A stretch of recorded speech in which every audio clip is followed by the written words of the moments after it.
I always think the sparks make everything more interesting. So I used to watch the WWE when I was little, and this is why this is happening, I think. So, yeah. I walked on stage with a full head of hair, by the way, and I got too close to the sparklers, and it just got them all off. I'm sorry, guys. Yeah. It's a little bit alarming.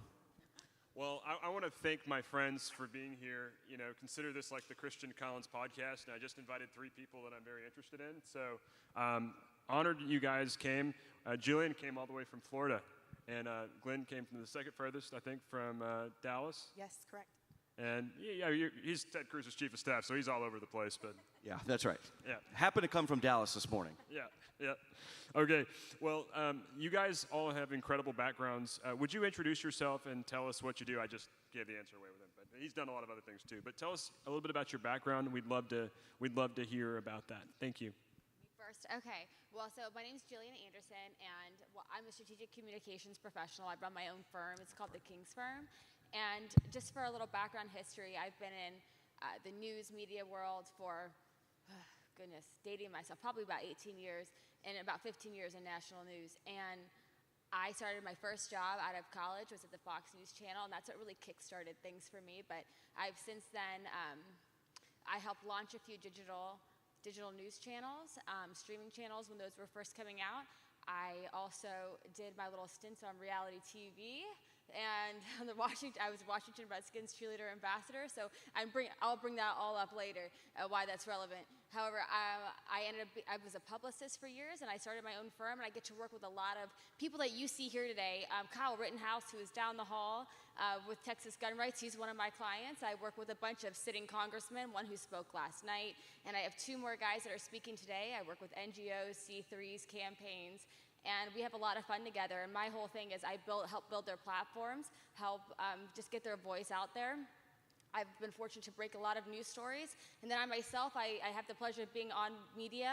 Sometimes I was a radio host, I was a TV host, and every once in a while you'll see me on TV too, talking about pop culture stuff, which is where I reference my other history, which seems random. And I talk about media. So that's basically what I do. Thank you so much. Aaron? Yeah, my name's Aaron Reitz. I currently serve as Senator Ted Cruz's chief of staff. I've been in this role for about the past year and a half or so, but my background went to Texas A&M. Thank you. What? Okay. There's somebody shaking her head up in the front row. I don't know that I like it. It's okay. I married a Longhorn, though, so, you know, and I like Longhorns. It's fine. So went to A&M, got married right after I graduated to that Longhorn. And then I served for about 5 years on active duty in the Marine Corps. Went to Afghanistan once in the Northern Helmand Province. And it was when I was in Afghanistan and my son was born and I wasn't there for that I thought, I don't know that I want to do this for 20 more years. So I decided to take the LSAT and left active duty, went to law school at UT. And then I was in private practice for a little bit, clerked on the Texas Supreme Court. And then I think I had always been ideologically conservative and politically adjacent, but the first time that I was able to get a paycheck to do conservative legal movement stuff was at the Texas Attorney General's office, where I started in 2020. And for about 3 years, I managed the Texas v. Biden docket. So when Joe Biden was inaugurated in January 2021, we just started suing the Biden administration multiple times. Did that for almost 3 years, and then Senator Cruz's team started looking for a new chief and reached out, and I was blessed to meet a lot of the folks in his orbit, and then met with Senator Cruz and started with him back in the spring. So my family and I married that Longhorn that I referred to earlier, and we have 4 kids. We live in Austin, and I just, as Christian mentioned, travel all over the place, wherever the senator needs me to go. So that's my background. Thanks for having me. Wow, you made me feel really bad. I forgot to mention that I'm a mother. Oh, I don't mean to. So I have an amazing husband and 2 beautiful children. So wow, I just feel horrible. So thank you for reminding me to tell everyone. They call it mom brain, and I always thought that was a joke, but y'all, it's very real. Yeah. I wasn't going to say that, but... Well, my name is Glyn McKay, and I'm the executive director of the Club for Growth Foundation. We are the nonprofit, nonpartisan, educational arm of the Club for Growth. You may be familiar with the club. It's the largest spender on the right outside of the party. We support great people like Senator Ted Cruz and are just making sure that we are holding Congress's feet to the fire and electing conservatives that won't just talk the talk but will walk the walk. Most importantly, I am a wife to my husband, Richard. We met working in D.C. in the early 2010s. He left politics and surrendered his life to the ministry, so he's the lead missions pastor at a church in Arlington where we currently live. And we have 3 little children. Our oldest, Fletcher, is 7. Our middle, Isaac, is 6. No, he's not. He's 5. And we adopted a little girl a couple of years ago, Anna Margaret, and she is a true delight. So I've been in this political realm for about 15 years. I grew up in a small town out in West Texas called Snyder and went to Baylor, sick on Bears. All right. Oh no, that was worse than yours. Great institution. Meanders a little, but great institution. So went to Baylor, and that, as I was graduating, Barack Obama was elected the President of the United States. And I just kind of had this moment of reckoning. What's happening in our country? This is not the, we were at a crossroads. I won't belabor the point. I know that we want to move on to other people, but I had an extra semester, was planning to go to law school, had my 10-year plan, and ended up doing an internship with Phyllis Schlafly at Eagle Forum. Was just very inspired by her story and what she did and the movement that she raised up of women and men to fight for our values. And so interned with her for about 6 months, and then she took me to DC. I worked for her for about 6.5 years as her executive director, and then in 2016 made the jump to the club. I worked on the political side of the club for about 7 years, just trying to identify the rising conservative talent in the States. And 18 months ago, jumped over to lead the foundation. So it's such a joy to be here with all of you. I mean, I truly believe you are our only hope. So thanks for being here and thanks for taking the time. Well, it's awesome to have all these wonderful people here. By a show of hands, how many people are interested or open to working in politics? That's quite a few. I had a feeling that would be that way. And if you don't want to work in politics and you're just interested in learning, being good citizens, that's fine too. But I think this information will be very applicable to you. Voter education is very important, Christian. Yeah, and what I admire about Glyn is she's stuck with an organization probably longer than most people actually do in politics. Their lifespan is maybe a year or two with a job, and then they move on to something else. But I mean, how many years is it now? 8 years with Club for Growth? Yeah, I'm an anomaly in DC. Like you said, most people move around, and that is fine. That is not the calling that I've had in my life. I am inspired, motivated, compelled by principle. I never intended, and that's not to say that others aren't. I never intended to get into politics. I had other plans for my life. But I decided to take a posture of surrender a while back. I had surrendered my life to Jesus when I was a child, but there's a moment where you have to make that practical decision of, am I going to follow the things that I desire, or am I going to surrender myself to his purposes? So for me, what that has looked like is working for organizations that I believe in and that I'm inspired and compelled and moved to get up in the morning and continue the work. So nothing about me, I could have never manufactured this. All of this is because I chose a place of surrender, and this is what God has done. So that's the truth. These are all Christians up here, and I know that you probably believe in divine appointments. God will put the right people in your life at the right time, and it maybe will change your trajectory. It'll open up a door of opportunity to you. So maybe talk about your faith and talk about maybe some of those connection points that were really helpful to you earlier on in your career and got you to where you are now. Me first? Yes, okay. Please. So I've been, I had been working in media for a long time, and kind of the trajectory that I took was absolutely a testament to how faithful my God is. And after doing this for so many years, I was a publicist for 3 conservative outlets, and I was really helping a lot of voices who, a lot of them you see on Fox News or CNN regularly today. I helped launch their careers on air. And a lot of people that I worked with, I really didn't agree with. And especially when we're rolling into the 2016 election cycle, I was not sitting well with what a lot of people that I was making famous say. And I just prayed on it, and I prayed on this for a long time. God, I have these skills in politics. How do I use them to help promote your word and what you're doing? And I didn't know what that looked like. And I got a call.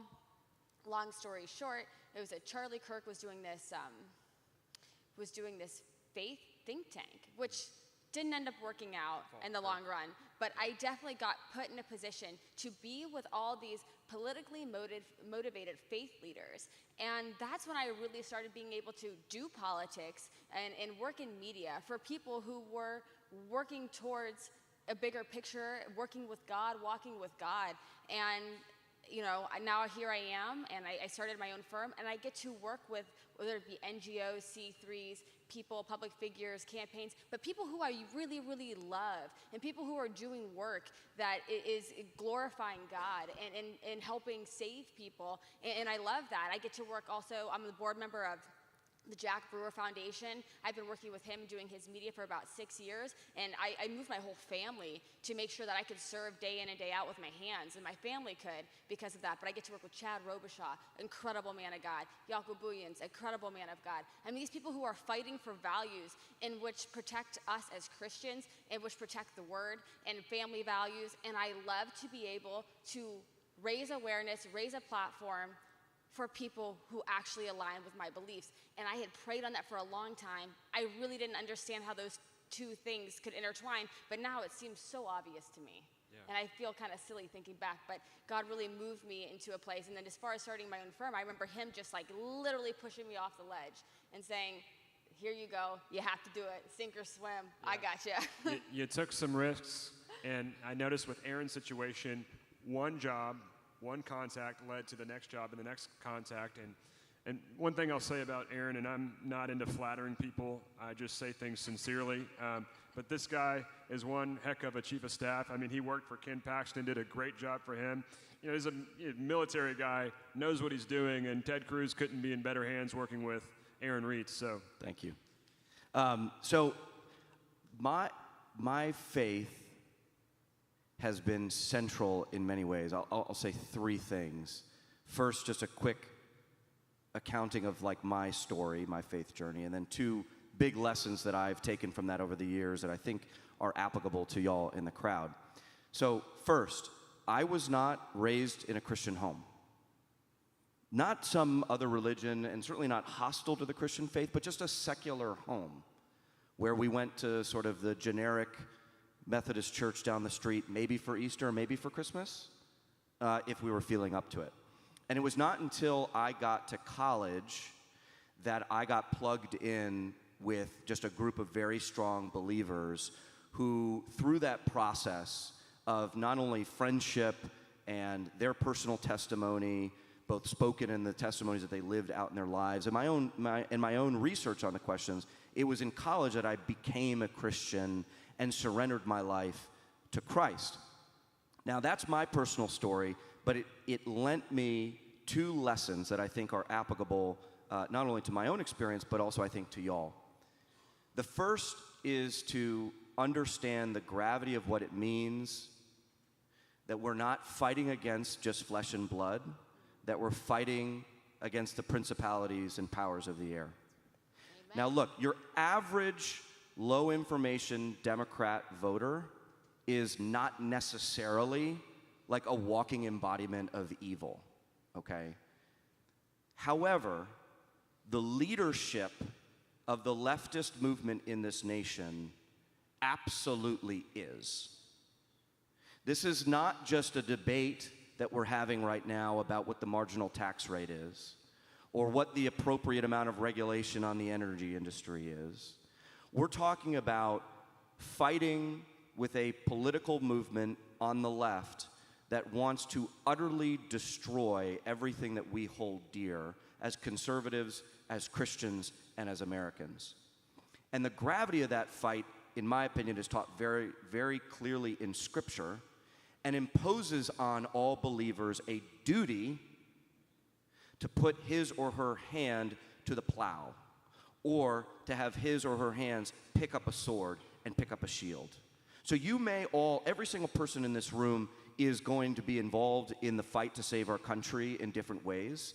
Some will have their name on a wall, other people will be working quietly in a back room somewhere, something and everything in between. There's a million different careers that one can pursue in order to advance our banner.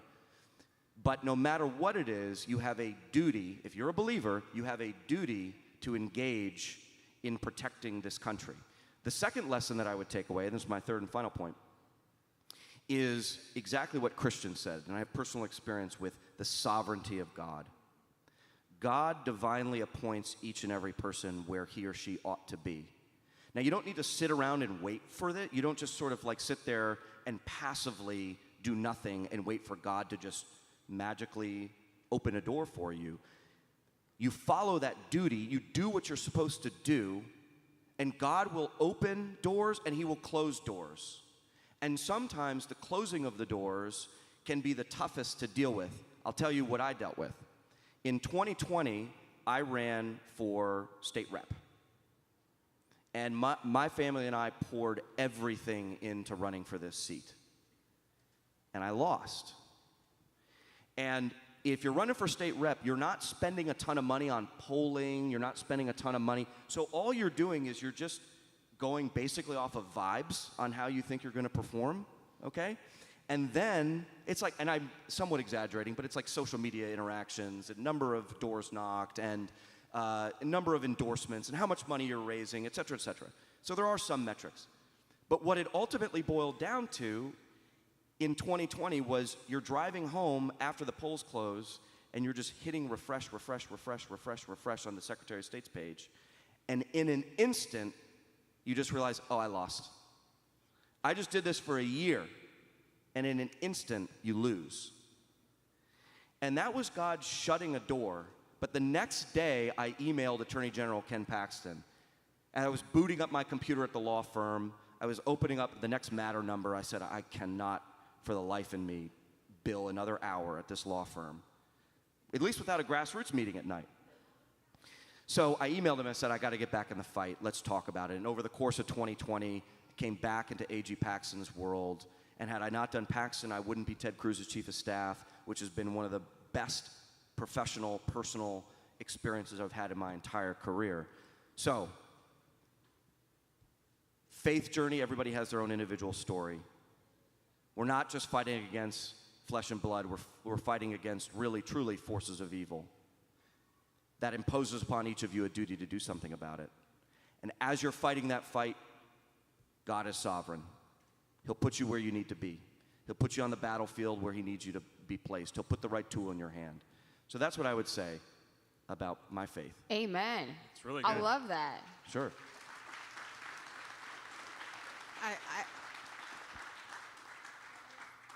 Can you hear me? Oh, yes. There was so much clarity in what Aaron just said, and I absolutely affirm and agree.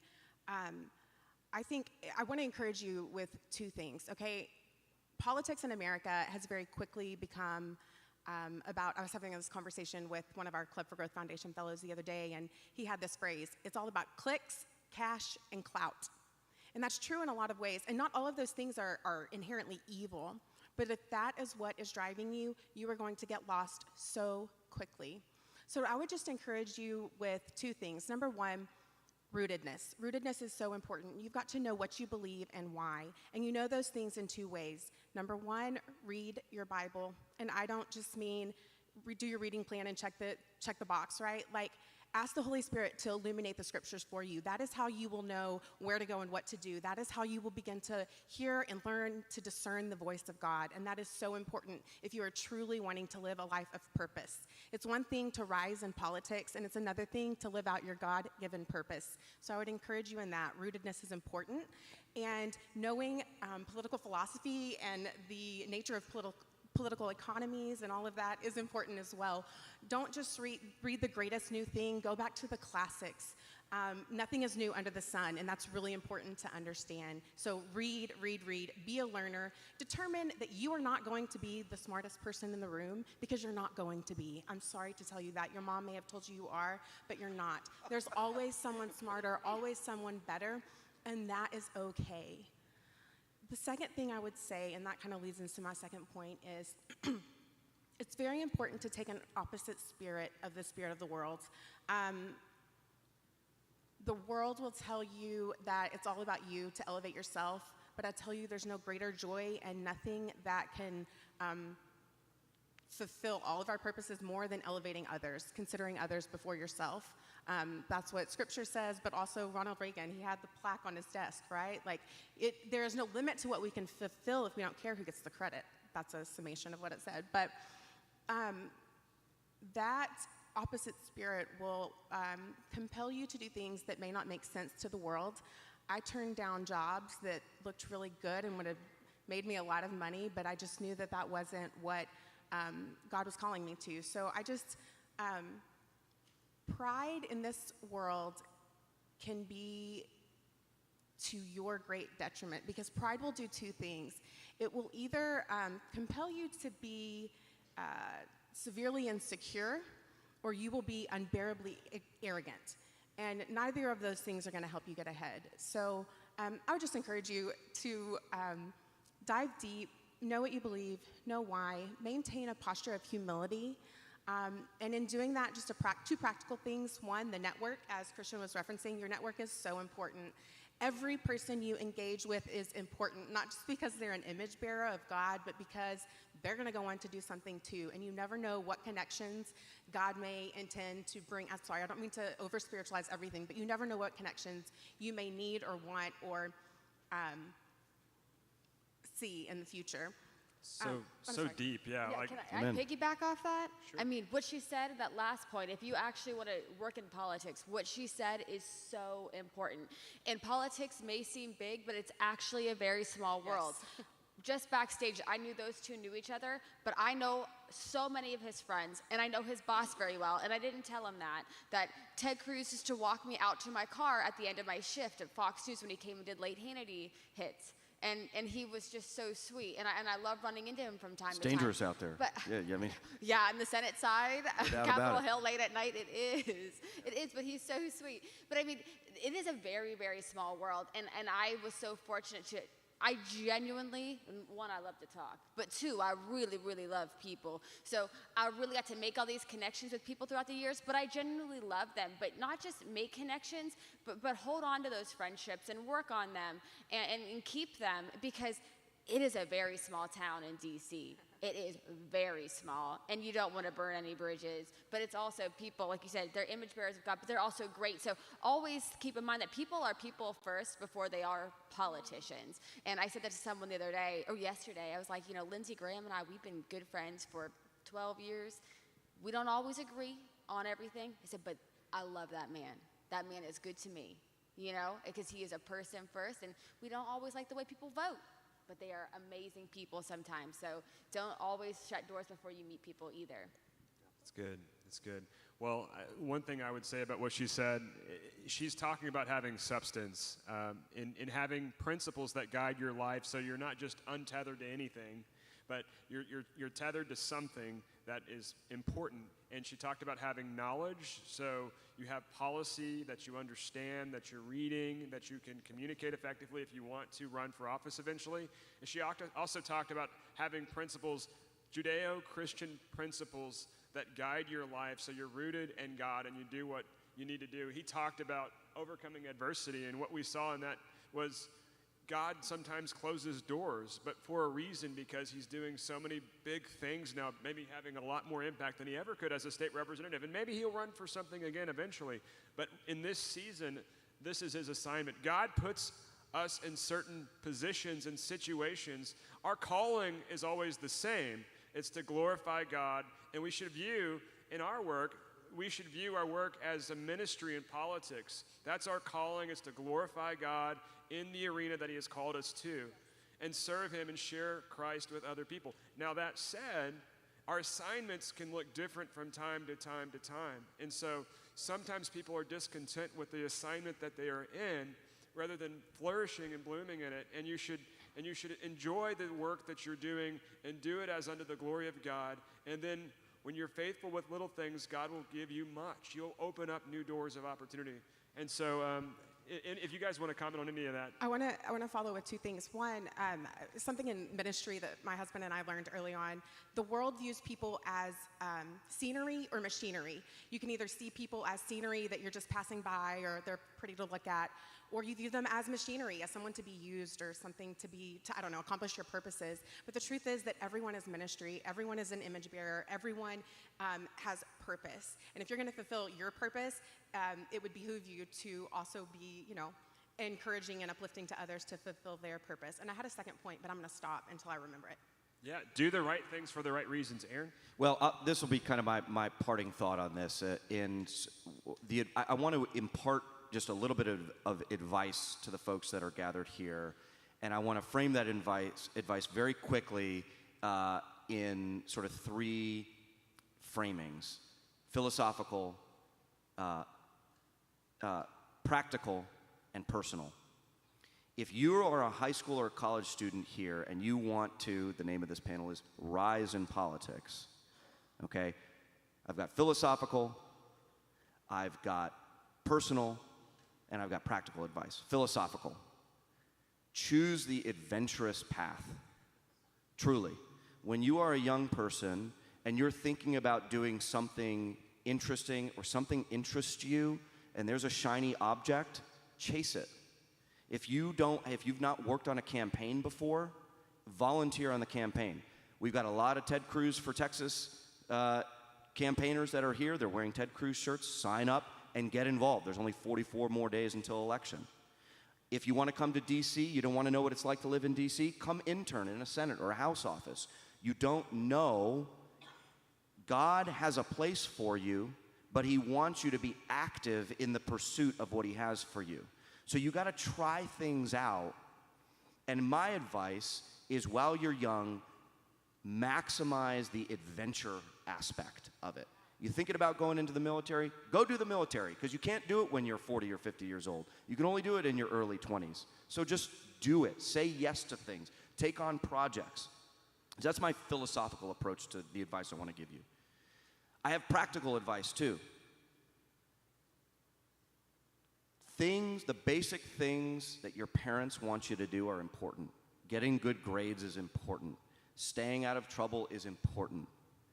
Looking at yourself in the mirror and having integrity is important. Setting yourself up for success and getting a good resume, putting your head down and working. As a Senate Chief of Staff, if I'm looking at hiring a younger staffer, I do not care if you have a big social media following. In fact, it'd be kind of weird if you did have like your own huge following, and why are you coming here to work as a junior staffer? Be practical, put your head down, work hard, perform, say yes sir, yes ma'am, do a good job, seek ways to improve your performance. So that's practical advice. And then my personal advice is, there's a whole lot of things in your personal lives, which we don't have time to talk about here on stage, that really matter. I was dating very seriously the girl that I ended up marrying. I got married when I was 22. I have 4 kids now. Some of you guys are in relationships. Like, choosing your spouse is a monumentally important decision. Now, you can't be so paranoid about it that you never settle for anybody and then you end up unhappy. Okay, we can really go deeply into this, I think. But my only point is that, like, think about who you want to spend your life with. Think about who you want to have children with. Pray about it. Seek mentorship from those who God has appointed as mentors to you. Because that stuff, I would not be able to do what I do, my travel schedule, the work demands, all of that, without an amazing, supportive, fellow-believing, hardcore conservative Christian woman who has helped to build a wonderful home and bless me immensely. So, yeah. It's like a Harrison Butker speech. Yeah. I'll leave it at that. Yeah. Well, I remembered my last point. Don't aspire to politics. Like, aspire to live your calling, and don't glorify DC, because exactly what was being said earlier, the things that are happening on the state level, the things that are happening in your county, you've heard these panels this morning, those are as important, if not more important, than what's happening in the swamp. So I'll leave it at that. yeah. And you're on Fox News all the time. You're doing big things. For anyone that wants to be working in media one day in communication, and just any parting thoughts you have. it is, I mean, media is so ever changing. So for me, just to keep up with the landscape of what's important, it's crucial. But I mean, really, to just kind of mirror what they're saying, always have a why. If you want to be in front of the camera or something, you have to have a fighting reason why. If you want to get in a fight, you want to have something of substance. You and I talked about this before your Fox News hit. You know, let me hear your personal story. I want to hear your why. But, you know, as far as being behind the scenes, I mean, it's always, in the name of the game is just, you know, having these connections and just working hard and building your way up, just like it is in any other career. But I took a chance. A lot of my career decisions were because God told me. I remember moving to DC, like permanently after college, because God told me to. I had no job. 5 weeks later, I had 3 job offers from Fox News. I prayed on it when I left Fox News. I prayed on it when I left every single job that I've done, and to launch my own company, knowing I had a growing family. That was all God. And so with whatever skill set that you have, make sure that you are stewarding what God has given you. And mine just happens to be communications, but like they have echoed, you guys all have a calling. Make sure you know what it is and drive to that. And if it is media, then call me. Well, let's give it up for our amazing panelists.